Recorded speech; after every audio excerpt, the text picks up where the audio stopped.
Okey, kita ada soalan yang menarik. Siapa calon Menteri Besar Johor dari Pakatan Harapan? Soalan ini datangnya daripada Menteri Besar Johor, Dato' On Hafiz. Kok ia pun janganlah Menteri Besar sendiri yang tanya, suruhlah orang lain.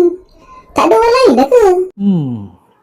Menarik Menteri Besar tanya orang lain siapa pula bakal calon menarik tu.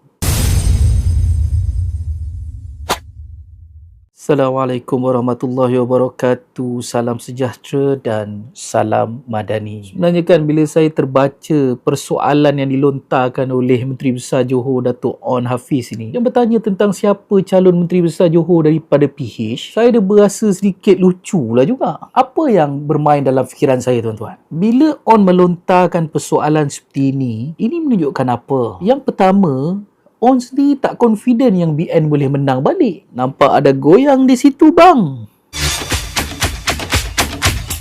Yang kedua, awak tak yakin ke Bang On yang awak akan terpilih balik menjadi Menteri Besar? Kalau betul-betul Pakatan Harapan tampilkan calon Menteri Besar, awak bersedia ke yang kami akan menggantikan kamu?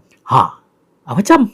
Sebenarnya di sebalik persoalan yang dilontarkan oleh Dato' On ini ada perkara yang lucu, namun saya nak refresh ingatan Dato' On sendiri. Sebelum dia melontarkan persoalan ini, dia telah pun menyatakan dalam satu statement yang lain, iaitu dia sendiri menyebut bahawa poster boy bukan jaminan jadi Menteri Besar. Siapa sebut? Dato' On yang sebut. Apa lagi dia sebut? Dia sebut seorang Menteri Besar Johor akan dipilih oleh Duli Yang Maha Mulia Sultan Johor. Ini statement dia sebelum dia keluar persoalan yang tadi. Statement dia sebelum ini dah diberi jawapan siap-siap dah untuk persoalan dia ini. Sekarang kita tahulah bahawa calon Menteri Besar ini Duli Yang Maha Mulia Tuanku lah yang akan pilih. Jadi Dato' On, bila On sibuk-sibuk tanya kami siapa calon MB daripada PH, Datuk nak nafikan kuasa Sultan pula ke?